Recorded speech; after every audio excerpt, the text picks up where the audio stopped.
हाँ तो बच्चों, अब मैं स्टार्ट करता हूँ आप लोगों का जो पोएट्री सेक्शन है, 12th क्लास का इंग्लिश का पोएट्री सेक्शन जो है उसका मैं चैप्टर 4 स्टार्ट कर रहा हूँ। ठीक है, चैप्टर 3 तक मैंने पढ़ा दिया है, उसका लिंक डिस्क्रिप्शन में मैंने डाल दिया है। ठीक है, आप देख लेना अच्छे से, सारा प्रीवियस ईयर क्वेश्चन मैं करवा चुका हूँ। आज का वीडियो में बाबू प्रीवियस ईयर सारा क्वेश्चन 10 साल का पूरा करवा दूंगा, इस चैप्टर से जितना भी आया है अभी तक पूछा गया है आपके एग्ज़ाम में। और दूसरी बात कि इसका जो समरी है वो भी है, और जो भी व्याख्या एक्सप्लेनेशन है सारा है इस वीडियो में। आप लास्ट तक बस बने रहना, मैं सब कुछ बता दूंगा। इस वीडियो के बाद आपको इस चैप्टर के बारे में कहीं कुछ झांकने की ज़रूरत नहीं है। भाई एक बार पूरा समझ लो, फिर एक बार एग्ज़ाम के टाइम समझना है ना। एग्ज़ाम के एक दिन पहले बस देखना, PDF भी मैं दे दूंगा, आप आराम से लास्ट तक वीडियो पहले देख लो, समझ लो, उसके बाद लास्ट में मैं PDF भी दूंगा। ठीक ना। लैमिया एंड हैफरीन आर रिटेन बाई, देखिए एक पुस्तक है, ठीक है ना, ये बुक है Lamia and Hyperion are written by, 2019 में पूछा है, 2019 में आया है ये क्वेश्चन। आप जल्दी बताना बाबू, जल्दी, इसका कमेंट आपको करना है, मुझे नहीं, मैं नहीं बताऊंगा, आपको करना है। जल्दी बताओ, जल्दी फटाफट कमेंट करो बच्चों, जल्दी जल्दी जल्दी जल्दी आंसर करो, मैं देख रहा हूँ, जल्दी जल्दी करो बच्चों। मैं देखना चाहता हूँ कि आप लोगों की प्रैक्टिस कितना रिवीजन हुआ है अभी तक। आप लोग रिवीजन थोड़ा भी कर लो, और मैं ये भी देख लूँ कि कितना आप लोगों की प्रिपरेशन हुई है अभी तक, है ना। चलिए तो जल्दी करें बच्चों, इसका सही उत्तर मैं अब बताऊँगा। इसका सही उत्तर होगा ऑप्शन सी, जॉन किट्स। ठीक ना। अब मैं आगे चलता हूँ। लेमिया एंड हैफरीन को किसने लिखा है? आर नहीं होगा, हैज़ रिटेन बाई, समझिए, जो यहाँ पे क्वेश्चन में हैफरीन आर है तो ये has written by John Keats. ठीक ना। अब चलिए अब आगे चलते हैं। नेक्स्ट क्वेश्चन है बाबू, and gathering swallows twitter in the skies is taken from, 2018 में पूछा है। तो 2018 में देखिए क्वेश्चन आपका आया है 2018 में। आप अच्छे से देख लो, इसका आंसर करो फटाफट बच्चों, जल्दी जल्दी इसका आंसर करो। आज मैं पूरा बता दूंगा, एक्सप्लेनेशन जितना भी अभी तक आया इस चैप्टर से मैं सारा बता दूंगा, आप लास्ट तक बने रहो। ठीक ना। और उसके बाद इसका समरी भी बता दूंगा। समरी तो इसका और ज़्यादा इंपॉर्टेंट है, वो भी आप लास्ट तक बने रहो, मैं बता दूंगा, क्योंकि समरी इसका बहुत बार पूछा है, बहुत ज़्यादा रिपीट किया है, इस बार मॉडल पेपर में भी आया है और इस बार आने की पूरी संभावना है। आप लास्ट तक बने रहो, पहले अभी ऑब्जेक्टिव करवा रहा हूँ। And gathering swallows twitter in the skies is taken from 2018 में आया है बाबू। तो इसका सही उत्तर होगा, ये जो लाइन है कहाँ से लिया गया है? ओड टू ऑटोमन से। कहाँ से लिया गया बाबू? ओड टू ऑटोमन से। बहुत अच्छा आप लोग का जवाब। चलिए अब हम आगे चलते हैं। नेक्स्ट क्वेश्चन है, ode to autumn is a poem of, ode to autumn is a poem of, 2015 में आया। देखिए बहुत इंपॉर्टेंट क्वेश्चन मैं आप लोगों के सामने कहाँ कहाँ से खोज कर लाता हूँ। आप लोग शायद इसका दर्द नहीं समझते होंगे, मेरी मेहनत को ना समझते होंगे, पर कुछ बच्चे तो समझते हैं। अगर समझते हो ना बाबू तो अच्छा कमेंट करो, आपको लग रहा है मेरा क्लास कैसा। जल्दी जल्दी फटाफट। Ode to autumn is a poem of, ये ओड टू ऑटोमन जो अभी जो चैप्टर मैं पढ़ रहा हूँ अभी, जिसका क्वेश्चन आंसर करा रहा हूँ, ये किस तरह का पोएम है? बहुत इंपॉर्टेंट क्वेश्चन है, इस बार कंफर्म आएगी, देख लेना आप। ओड टू ऑटोमन एक किस तरह का पोएम है? जल्दी करो। इसका सही उत्तर होगा ऑप्शन सी, नेचर। ये नेचर पे डिपेंडेंट पोएम है ना। चलिए अब हम लोग आगे चलते हैं बाबू। Dot dot was a great lover of nature, 2014 में आया है। ये कब आया है? 2014 में। Dot dot was a great lover of nature. जल्दी बताओ इसका आंसर, फटाफट करो फटाफट करो। बहुत इजी इजी क्वेश्चन लाया हूँ, और सब मैं अपने मन से नहीं, सब प्रीवियस ईयर में पूछा गया है ना। आप लोगों को बहुत ज़्यादा इस बार मेहनत करवा रहा हूँ। लास्ट तक बस वीडियो देख लो यार, क्योंकि मैं जब पढ़ा रहा हूँ तो लास्ट तक देखो, तो आराम से आपको PDF आज सबको मिल जाएगी PDF। ठीक ना। और PDF दे भी रहा हूँ, बहुत सारे बच्चों को दे भी चुका हूँ, आपको भी मिलेगा। आप लास्ट में लास्ट तक देख लो, उसके बाद कमेंट करना है ना कि सर PDF चाहिए। मेरे नंबर तो है ही है, ऐसे मैं डिस्क्रिप्शन में सारा लिंक दे चुका हूँ, प्रीवियस ईयर वीडियो का भी सारा वीडियो का दे दिया हूँ, अपना नंबर भी दे दिया हूँ, टेलीग्राम लिंक भी है, वहाँ से आप जुड़ जाना टेलीग्राम पे, वहाँ भी सारा कुछ मिल जाएगा। चलिए इसका सही उत्तर होगा बाबू John Keats. John Keats was a great lover of nature. John Keats एक जो नेचर का है, एक बहुत ज़्यादा प्रेमी व्यक्ति थे। ठीक ना। नेचर से बहुत ज़्यादा इनको प्रेम था, प्राकृतिक सौंदर्य को ज़्यादा लिखते थे। चलिए हम लोग अब आगे चलते हैं। Ottoman starts after the departure of, Ottoman starts after the departure of, 2012 में पूछा है। बहुत इंपॉर्टेंट क्वेश्चन है। कह रहा ऑटोमन, इसको अच्छे से मैं समझा दूंगा आपको। ऑटोमन का मतलब अर्थ जानते हो आप लोग? अभी तक जो ओड टू ऑटोमन जो आप पढ़ रहे हो, तो ऑटोमन कहने का मतलब है ना बाबू पतझड़। पतझड़ का जो टाइम है कब होता है, मैं अच्छे से आपको समझा दूं पूरा कॉन्सेप्ट, है ना। पतझड़ का जो टाइम होता है सितंबर से नवंबर के बीच का जो टाइम होता है, इसी को हम लोग क्या कहते हैं, ऑटोमन, है ना। इसको ऑटोमन सीजन कहते हैं। पतझड़ उसी को पतझड़ कहते हैं, ऑटोमन को ही। तो देखिए सितंबर से नवंबर के बीच का जो टाइम को ऑटोमन कहते हैं। अब कहने का मतलब है ये हमेशा क्या आता है, गर्मी के बाद आएगा, समर के बाद आता है। इसका सही उत्तर क्या होगा, ऑप्शन बी, समर के बाद, है ना। इसी टाइम में फल वल सब पकता है, क्योंकि बरसात आती है थोड़ा थोड़ा उस समय, और पूर्ण रूप से हमारा जो पेड़ पौधा क्या हो जाता है उसी समय क्या होता है बाबू, ये ब्लैकबेरी और मैंगो ये सब क्या हो जाता है उस समय, पकने लगता है, ये सब फ्रूट्स सब पकने लगते हैं। और बहुत मज़ा लगता है, गांव वाले बच्चों को तो और आनंद आता होगा। जल्दी जल्दी करो कमेंट की कैसा लग रहा है ये चैप्टर, एकदम मज़ेदार चैप्टर है यार। Dot Twitter in the sky 2009 में पूछा, dot Twitter in the sky. देखिए इसी तरह का क्वेश्चन आपके एग्जाम में भी दे देगा, डॉट करके फिल इन द ब्लैंक्स कर देगा। ये आपका इससे लिया गया है, यही पोयम का लाइन है, ठीक है, उसी को आपको पूरा फिल करना है। इसका सही उत्तर होगा option V, swallows twitter in the sky. Okay, अब हम आगे चलते हैं बब्बू। किड्स इज अ बहुत बहुत वेरी वेरी इंपॉर्टेंट क्वेश्चन है ये, ठीक ना। Kids is a dot poet 2011 में पूछा है। जल्दी करो इसका आंसर बाबू, बहुत इंपॉर्टेंट, एकदम पक्का आएगा इस बार, देख लेना आप लोग। मतलब जॉन किट्स किस तरह का पोएट है, किस तरह का पोएट है बाबू, जल्दी जल्दी करो, जल्दी जल्दी फटाफट। आप लोग बहुत अच्छे बच्चे हो, जल्दी जल्दी कमेंट करो। इसका सही उत्तर होगा ऑप्शन ए, रोमांटिक, ठीक ना। अब मैं आगे चलता हूँ। हाँ अब देखिए, अब आपका ऑब्जेक्टिव देखिए, ऑब्जेक्टिव क्या होता है, चैप्टर से एक ही 2 ऑब्जेक्टिव पूछा जाता है। तो मैं पूरा साल का करवा दिया हूँ। कुछ बच्चे कहते हैं सर और ऑब्जेक्टिव कहाँ से लाऊं, प्रीवियस ईयर करवा रहा हूँ ना, इससे ज़्यादा तो पूछता ही नहीं है। हाँ अब देखना बाबू आप 2014, अब जो आपका 2 नंबर का जो क्वेश्चन पूछता है ना, क्वेश्चन सब्जेक्टिव में शॉर्ट क्वेश्चन आंसर वही है। देखिए 2014 में पूछा, 2014 में what happens in Ottoman, Ottoman में क्या होता है, ऑटोमन में क्या होता है। पहले आप क्वेश्चन समझो, इजी एकदम कर दूंगा, हलवा बना दूंगा यार। इंग्लिश आप डरना मत, इजी करके दे दूंगा, पूरा समझा दूंगा, इसीलिए तो वीडियो बनाता हूँ।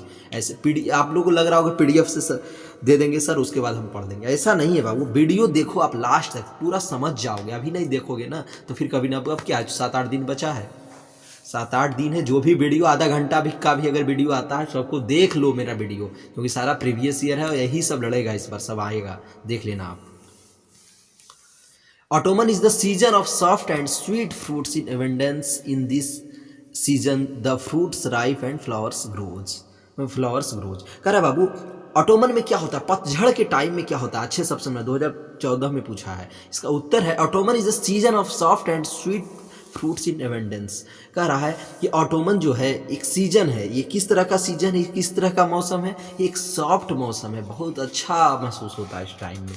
स्वीट फ्रूट्स इन एबंडेंस, और जो भी फल वल जो है ना हमारे पेड़ पौधों में, पेड़ में जितना भी फल होता है और फूल होता है, सब इस समय आते हैं, ठीक है। इन this season the fruits ripe and flowers growth. इस सीजन में क्या होते हैं, फ्रूट्स क्या होते हैं, पकते हैं, फल पकते हैं। जैसे कि आप एग्जाम्पल में देख सकते हो, जो जामुन होता है इसी टाइम में ना पकता है, और आप आम को भी देख सकते हो, आम भी इसी टाइम में क्या होता है, पकता है। हम लोग मज़े से खाते हैं, जो गाँव के बच्चे हैं वो सब को बड़ा मज़ा लगता होगा इस टाइम में, है ना। और धीरे धीरे पानी उनी भी पड़ता है इस टाइम में। एंड फ्लावर्स ग्रोज, और भी जितने भी जो है ना फ्लावर्स हैं वो सब ग्रो होते हैं। चलिए अब नेक्स्ट क्वेश्चन पे चलूँगा बाबू।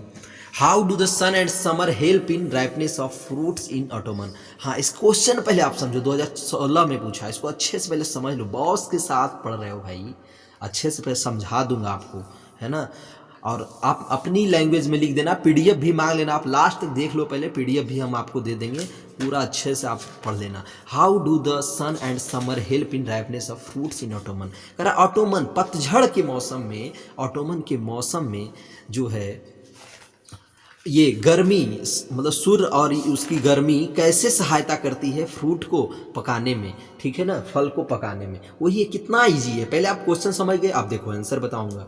The rays of the summer sun and the favourable summer wind help in ripening of fruits in autumn. कह रहा है बच्चे कि जो रे होता है समर में, गर्मी में जो सूर्य की जो रे होती है, प्रकाश होती है, वो क्या होता है फेवरेबल समर विंड, जो समर गर्मी के जो हवा होती है, ये दोनों मिल करके, सूर्य का प्रकाश और गर्मी वाली जो हवा चलती है, ये दोनों मिल करके क्या करता है, फ्रूट को पतझड़ के मौसम में, ऑटोमन के टाइम में फ्रूट को क्या करता है, पकाता है धीरे धीरे। समझ गए ना। आप देखते होगे आम क्या होता है, ऊपर से धीरे धीरे पीला होते जाता है, और जैसे ही पतझड़ का टाइम आता है, बरसात का सीजन आता है, तो आम के अंदर में क्या होता है, पूरा मिठास आ जाता है, मीठापन आता है। आप लोगों को अब याद आ गई होगी एकदम, जो समर वेकेशन की जो छुट्टी होती है बच्चे, बहुत अच्छा लग रहा होगा आप लोगों को अब, क्योंकि गाँव की याद आ गई होगी, मुझे भी याद आ रही है। चलिए, एक सॉन्ग है ना, याद आ रही है, याद आ रही है। चलिए, यहाँ पे इतना क्या गाऊँ। अब देखिए बच्चे, मैं समरी पे बात करूँगा कि समरी भी, मैं आपको बताया था ना समरी के बारे में, कि समरी भी इसका देखिए कितना साल पूछा है। जो ओड टू ऑटोमन है, इसका समरी बहुत बार रिपीट किया। देख लो आप, समरी ओड टू ऑटोमन का है, 2019 में आया, 17 में आया, 16 में आया, 15 में आया, 13 में आया, 12 में आया, 10 में आया, 9 में आया। आप देख लेना, आर्ट्स और साइंस दोनों क्वेश्चन बैंक आप देख लेना, आपको मिल जाएगा एकदम ऐसे, इसी सीरीज में पूछा है। और इस बार भी कन्फर्म आने की संभावना है। ये बहुत इंपॉर्टेंट है, ये आप रट लेना अगर समझ में ना आए तो। ऐसे तो मैं पूरा समझा दूंगा, एकदम पूरा एक एक लाइन समझा दूंगा आपको हिंदी में। समझ गए ना, पोएम भी पढ़ने की ज़रूरत नहीं। आप अगर समझ गए ना, पूरा समरी मजा ला दूंगा अभी तुरंत, देखना, ठीक है। और देखो है क्या, इस बार मॉडल पेपर में भी आपका आया है ये, इसका ओड टू ऑटोमन का समरी इस बार पक्का आएगा, आप देख लेना, आपका फिक्स हो गया, समझ जाइए समरी इसका। अब देखिए, मैं अब इसके पे पूरा बात करूंगा बाबू। हाँ, ode to autumn is written by John Keats. आप लोग भी इसी तरह से लिखना। सबसे पहले तो लिखना कि जो ओड टू ऑटोमन है किसके द्वारा लिखा गया है, जॉन कीट्स के द्वारा, ठीक ना। He was the nature poet. किस तरह का पोएट है, नेचर पोएट है, मतलब नेचर वाले पोएट है। इन दिस पोएम, इस पोएम में अब क्या क्या बातें वो सब अब बताना है। He talks about the beauty of Ottoman. ये इस पोएम में क्या बताए हैं, ऑटोमन की ब्यूटी बताए हैं, जो पतझड़ के मौसम के जितना प्राकृतिक सौंदर्य जो होता है ना बाबू, उसको बताए हैं, ठीक ना। अब देखिए थर्ड लाइन है, the poet has given a series of memorable pictures.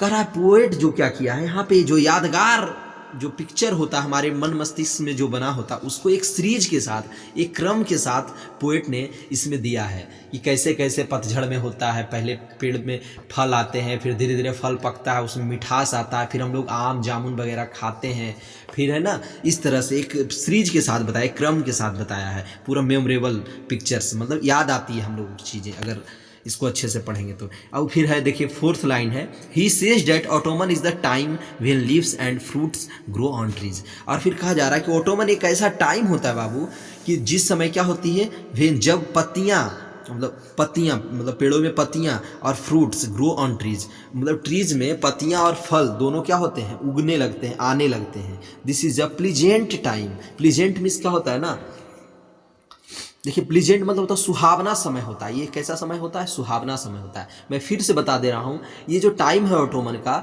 सितंबर से लेकर नवंबर के बीच का जो टाइम है, इसी को हम लोग क्या कहते हैं, ऑटोमन का टाइम। आप लोग महसूस करते हो इस टाइम में ना ज़्यादा गर्मी होता है ना ज़्यादा ठंडा होता है, बहुत सुहावना मौसम होता है। मुझे तो ये मौसम सबसे अच्छा लगता है यार, ऑटोमन मुझे एकदम फेवरेट है। मुझे अगर कहीं टूर पे जब भी जाना होता है ना, तो मैं इसी टाइम में जाता हूँ, सितंबर से लेकर के नवंबर के बीच वाले टाइम में। बहुत मज़ेदार होता है, इसमें एकदम न ज़्यादा ठंडा ना ज़्यादा गर्मी, हर जगह घूम लेते हैं अच्छे से, है ना। मैं हमेशा टूर पे जाता हूँ तो इसी यही टाइम सिलेक्ट करता हूँ।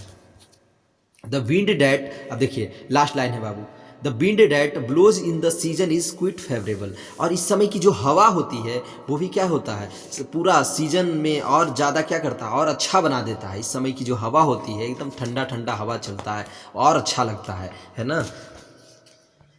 हाँ, अब देखिए दूसरा पैराग्राफ, इसी में पैराग्राफ में बदल दिया हूँ। जब भी आप लिखना ना कोई भी बड़ा आंसर, तो उसका पैराग्राफ बदलते जाना, 3-3 4-4 लाइन पे पैराग्राफ आप चेंज करते जाना, उससे आपको नंबर और अच्छा मिलेगा। मैं एक वीडियो बनाऊंगा कि आप लोगों को कैसे लिखना चाहिए, है ना। इसलिए देखिए समरी में भी आप क्या करना ना, पैराग्राफ चेंज कर देना, पैराग्राफ चेंज करके लिखो, मतलब 3 से 4 लाइन पे एक पैराग्राफ फट से चेंज करो। वो ज़्यादा मतलब टीचर को बहुत अच्छे से वो चीज़ें दिखती है। आप एक ही बार लिख देखो 12 लाइन, तो क्या हो जाता, टीचर को कुछ भी समझ में नहीं आता, पूरा पढ़ेगा नहीं। और आप पैराग्राफ चेंज कर करके लिखोगे ना, तो ज़्यादा ईजी होता है पढ़ने में। किसी के लिए आप ही सोच लो ना, आप ही अगर किसी का कॉपी चेक कर रहे हो, एक बार 12 लाइन आ गया तो बताओ आप कर पाओगे? मूड खराब हो जाता है वैसे देखने में। अगर 4-4 5-5 लाइन पे अगर कोई पैराग्राफ चेंज करके लिखा है, तो वो दिखने में भी अच्छा लगता है और पढ़ने में भी अच्छा लगता है। इसलिए ईजी बनाकर एक मैं आप लोग अगर कहोगे, कमेंट करोगे, तो मैं तुरंत एक वीडियो बना दूंगा। कल परसों तक एक वीडियो आ जाएगा कि आपको लिखना कैसे चाहिए, ताकि आपको ज़्यादा मार्क्स मिले, ठीक ना। अगर आप मैसेज करो, जल्दी कमेंट करो, तभी दूंगा, तभी इस तरह का एक वीडियो बनाऊंगा कि कैसे आप लिखें कि आपका ज़्यादा अच्छा मार्क्स आए, ठीक ना। अब देखिए नेक्स्ट पैराग्राफ है, John Keats human beings and other creatures are also in their good mood. कह रहा है जॉन किट्स ह्यूमन बींग, मनुष्य प्राणी है, and other creatures are also in their good mood. उनके मूड, जैसे किसी भी व्यक्ति का जो एक अच्छा स्वभाव होता है ना, मूड होता है, उस पर ये क्या करते हैं, पूरा क्रिएशन करते रहते हैं, उस पर ये चीज़ें लिखते हैं। फिर देखिए, the autumn sun is very conducing for the trees which gives fruits and flowers. कह रहा जो ऑटोमन के टाइम में जो सन होता है, सन का जो मतलब सूर्य का जो प्रकाश होता है, वो ट्री के लिए बहुत ही लाभदायक होता है, ताकि उस समय ट्री क्या करता है, पेड़ पौधे क्या करते हैं, फ्रूट और फ्लावर्स देते हैं, ठीक है। अब मैं 4th लाइन पे चल रहा हूँ। 4th लाइन है, the poet says that although there is a greenery everywhere in a spring, but even autumn has a music of its own. कह रहा बाबू कि the poet says that, poet कहता है, ऑल्दो हालांकि, ऑल्दो का अर्थ होता है हालांकि, there is a greenery everywhere in spring. Spring का सीजन, यहीं पे अब देखो एक बात आ रही है स्प्रिंग सीजन का। स्प्रिंग मतलब होता है बसंत, जो अभी का जो टाइम है ना, ये बसंत ऋतु, जिस बसंत ऋतु का भी जो टाइम चल रहा है, ये बसंत ऋतु वाला है। मतलब वही जो बसंत ऋतु नहीं कहते, बसंत पंचमी कहने का मतलब है जिस समय आपका सरस्वती पूजा होता है ना, जिस दिन, मतलब वो टाइम क्या होता है, बसंत पंचमी वाला होता है। लगभग अब बसंत ही आ गया है। तो स्प्रिंग सीजन में क्या होता है, हर जगह हरियाली होती है, ग्रीनरी मतलब हरियाली होती है। But even autumn has a music of its on. लेकिन ऑटोमन के टाइम, ऑटोमन अपने में एक अलग तरह का म्यूजिक रखता है, ऑटोमन का एक अलग ही आनंद होता है, कहने का मतलब है। देखिए अब लास्ट लाइन में पढ़ रहा हूँ, autumn is the season of ripeness. Autumn क्या है, एक मौसम होता है राइपनेस का, colours, smell and beauty everywhere. जो ऑटोमन के टाइम में क्या होता है, सभी जगह ये फल पकता है, सभी पेड़ पौधे में फल पकता है, फिर एक रंग का ये दृश्य हर जगह दिखने में भी अच्छा लगता है, स्मेल हर जगह सुगंधित रहता है पूरा वातावरण, एंड ब्यूटी एवरीवेयर, हर जगह प्राकृतिक सौंदर्य अपने चरम प्रकाष्ठा पे होती है, चरम सीमा पे होती है, हर जगह प्राकृतिक सौंदर्य बहुत अच्छा लगता है, क्योंकि उस समय पानी पड़ता है ना बाबू, पानी पड़ता है, हर जगह क्या होता है, हरियाली छाई हुई रहती है, पेड़ पौधे में फल आ जाता है, फूल आ जाता है, उस समय बहुत अच्छा लगता है, रंग बिरंगा वातावरण हो जाता है, वही कहा गया है। आप समझ गए? कैसा लगा समरी मेरे द्वारा बता के? जल्दी कमेंट करो, फटाफट कमेंट करो, PDF भी दूंगा, कमेंट करो, पॉजिटिव कमेंट करो, कैसा लग रहा है आपको, फटाफट कमेंट करो बच्चे। पूरा समरी हो गई अब आपकी। अब मैं आगे बताऊंगा, एक्सप्लेनेशन बताऊंगा अभी तुरंत। अब देखिए एक्सप्लेनेशन पे बात होगी। समरी आपको कैसा लगा जल्दी बताओ, पूरा मैं समझा दिया हूँ, आपको PDF दे दूंगा, आप वहाँ से भी एक बार पढ़ लेना और एकदम ऐसे ही बना करके लिख देना, मज़ा आ जाएगा, एक नंबर भी नहीं कटेगा यार। चलिए अब एक्सप्लेनेशन पे आया हूँ। एक्सप्लेनेशन आता है ना, एक्सप्लेन करना, व्याख्या करना इंग्लिश में, वही है। देखिए 2020 में देखिए पूछा था बाबू, to bend with apples the most cottage tree fill all fruit with ripeness to the core. अब देखो इसको पहले आप अच्छे से समझो, करा है क्वेश्चन, फिर एक बार अच्छे से समझ लो, एक्सप्लेनेशन अच्छे समझो। क्वेश्चन पढ़ रहा हूँ, to bend with apples the most cottage trees fill all fruit with ripeness to the core. अब देखिए इसका मैं आंसर अब पढ़ूंगा। 2020 में देखिए बाबू एक क्वेश्चन पूछा है, अब इसका आंसर जब मैं पढ़ूंगा, दिस लाइन है, सबसे पहले जब एक्सप्लेनेशन कहे हिंदी में या इंग्लिश में, तो मैं आपको टिप्स बार बार बताता हूँ, फिर बता रहा हूँ। एक नंबर तो आपको ऐसा ही फ्री में मिल जाएगा इतना करने पे ही, ये लाइन कहाँ से लिया गया है और इसके लेखक कौन है, ये दोनों अगर लिख दिए तो एक नंबर आपका फिक्स हो गया। तो ऐसे लिखना, this line has taken from John Keats poem ode to autumn. समझ गए ना? अब फिर नेक्स्ट लाइन है, सेकेंड लाइन है, the poet describes the beauty and characteristic spirit of the month autumn. कह रहा है कि जो पोएट क्या कर रहा है, अच्छे समझना इसको पूरा, पोएट डिस्क्राइब कर रहा है, इस लाइन के माध्यम से पोएट डिस्क्राइब कर रहा है, ठीक ना, the beauty and characteristic spirit of the month Ottoman. Ottoman का जो महीना होता है उसका पूरा सौंदर्य के बारे में, उसकी विशेषता, करेक्टरिस्टिक मतलब होता है विशेषता, स्पिरिट मतलब होता है आत्मा, है ना। जो ऑटोमन इस मंथ का, जो ऑटोमन का जो महीना में जो चीज़ें होती है, ब्यूटी जो होती है, सौंदर्य जो होता है, समझिए जो भाव होता है इस समय का ऑटोमन का, उसके बारे में डिस्क्राइब किया लेखक ने। हाँ, इन दिस, अब देखिए फोर्थ लाइन में चल रहा हूँ, in this season the fruits get ripened and also the trees got laden. इस समय क्या होता है, इस सीजन में फ्रूट क्या होते हैं, फल पक जाते हैं, मतलब फल पकने लगते हैं, and also the trees got laden with different fruit which get ripened to its core. और जो भी फल होते हैं क्या होते हैं, कोर, अपने कोर वाले साइड से, मतलब किनारे किनारे से क्या होते हैं, पकने लगते हैं, समझ रहे हो, यही कहने का मतलब है। और अलग अलग तरह का भी फ्रूट और फल सब। चलिए अब मैं नेक्स्ट क्वेश्चन पे चलता हूँ बाबू। 2018 में देखो ये एक्सप्लेनेशन पूछा है, ये एक्सप्लेनेशन है, ठीक है, 2018 में पूछा है, and fill all fruit with ripeness to the core, and fill all fruit with ripeness to the core to swell the gourd and plump the hazel shells. अब देखिए बहुत इंपॉर्टेंट है, आप लोग इसको ध्यान में रखना। तो अब देखिए इसका आंसर मैं पढ़ रहा हूँ, 2018 में पूछा है, the following lines have been taken from the poem, ये ओड टू ऑटोमन। ये लाइन कहाँ से लिया गया है, ओड टू ऑटोमन से। इसके लेखक कौन है, जॉन कीट्स हैं, ठीक ना। इतना लिख दोगे एक नंबर यहीं से मिल जाएगा, वही लिखा हुआ है, composed by John Keats in the given lines. The speaker says, third line में पढ़ रहा हूँ, the speaker says that in the month of autumn. Speaker मतलब लेखक कह रहा है इस ऑटोमन के महीने के बारे में। अब देखिए फोर्थ लाइन में पढ़ रहा हूँ बाबू, all the fruits get ripened to the core, सारे फ्रूट क्या होते हैं, किनारे से पकने लगते हैं। Then the gourd becomes fleshy and tasty by providing energy to them through sunrays. और उस समय क्या होता है, अब देखिए, अब पूरा अच्छे समझा रहा हूँ, मतलब लेखक कहता है, स्पीकर सेज, देखना अच्छे समझना बाबू, speaker says, third line, speaker says that in the month of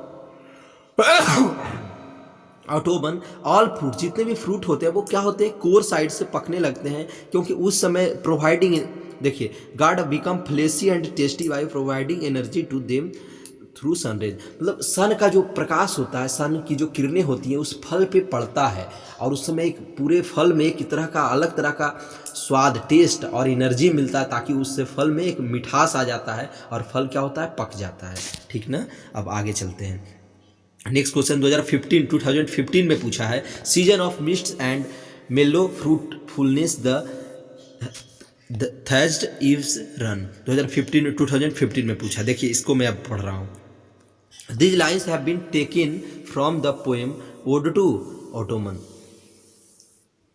These lines have been taken from the poem Ode to Autumn by the greatest romantic poet John Keats. John Keats, यहीं पे एक point note कर लो, ये objective में पूछता है कि John Keats कैसे पोएट है, तो रोमांटिक पोएट है। कैसे पोएट है, पूछा भी है क्वेश्चन, जॉन किट्स कैसे पोएट है बाबू, रोमांटिक पोएट है, ठीक है।